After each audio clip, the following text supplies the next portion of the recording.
ఏదో లౌక్యం మాదిరిగా ఆడింది కదా అని ప్రాస కలిసేలా సౌఖ్యం వదిలేరు. నేను ఖాళీ కదా అని వెళ్లి థియేటర్ లో ఖాళీగా ఉన్న సీట్ ని ఫీల్ చేశాను. Wish all the best. Cinema మొదలయ్యి ఇంటర్వెల్ దాకా ఓ 100 సినిమాలు గుర్తొచ్చాయంటే ఒట్టు. కొత్తగా ఏమీ లేదు.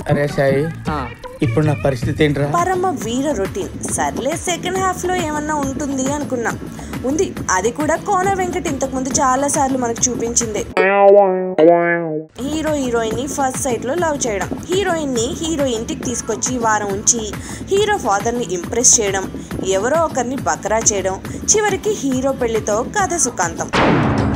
దీనికి తోడు బాహుబలి, శ్రీమంతుడు స్పూఫ్లతో నవ్వించడానికి నానా తిప్పులు పడ్డారు.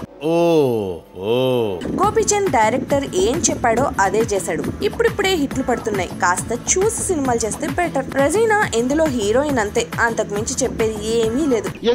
అనూప్ రూబెన్స్ మ్యూజిక్ లో కనీసం ఒక్క సాంగ్ కూడా బాలేదు. డైరెక్టర్ కెఎస్ రవికుమార్ చౌదరి విలన్స్ కి భారీ ఇంట్రడక్షన్ ఇచ్చి చివర్లో బఫూన్స్ ని చేశాడు. ఓవరాల్ గా టైటిల్ లో తప్ప సినిమాలో ఎక్కడా సౌఖ్యం లేదు. కొంచెం ఆగండి, నెక్స్ట్ పండుగకి టీవీలో డెఫినెట్ గా వచ్చేస్తుంది. వినపడింది.